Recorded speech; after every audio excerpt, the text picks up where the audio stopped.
2 वाटी चना डाळ, 1 वाटी उडद डाळ, अर्धा वाटी मूग डाळ, अर्धा वाटी गहू, अर्धा वाटी तांदूळ,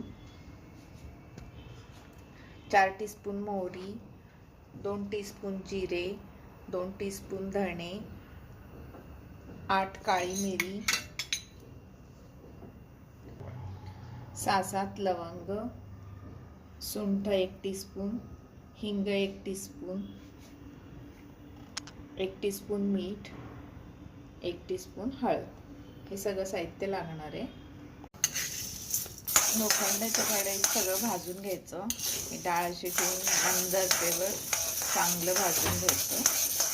खमंग भाजलं की नाही खूप चांगलं होतं. खमंग भाजायचं मंद आचेवर. असं मी छान खमंग डाळ भाजून घेतली आहे. कॉटनच्या कापडवर घातली आहे. आता त्याच्यावर आपण हिंग, सुंठ पावडर असं घालून ठेवायचं.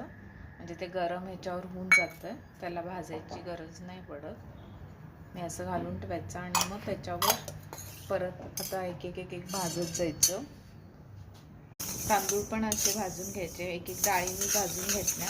तांदूळ पण असे फुलतात.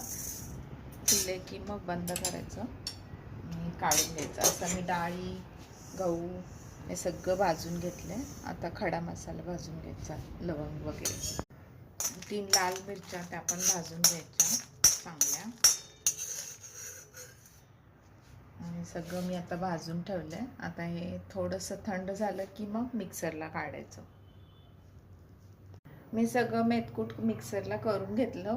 पण खाल्ल्यावर थोडं मला मीठ कमी वाटतं आहे. सो 1 टीस्पून मीठ, 1 टीस्पून काश्मीरी मिरची पावडर आणि अर्धा टीस्पून हिंग असं घातलं मी. हे एकत्र करते. आपल्या प्रमाणानं एवढं सगळं मेथकूट तयार होतं.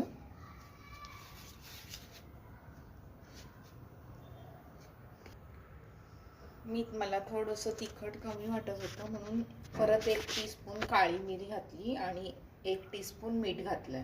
असं सगळं एकत्र केलं ते घालून मिक्सरला काढून. आणि आता हे मेथकूट आपलं तयार आहे. असं मग हवाबंद काचेच्या बॉटलमध्ये ठेवून द्यायचं. स्वच्छ काचेची बॉटल घ्यायची आणि असं ठेवून द्यायचं.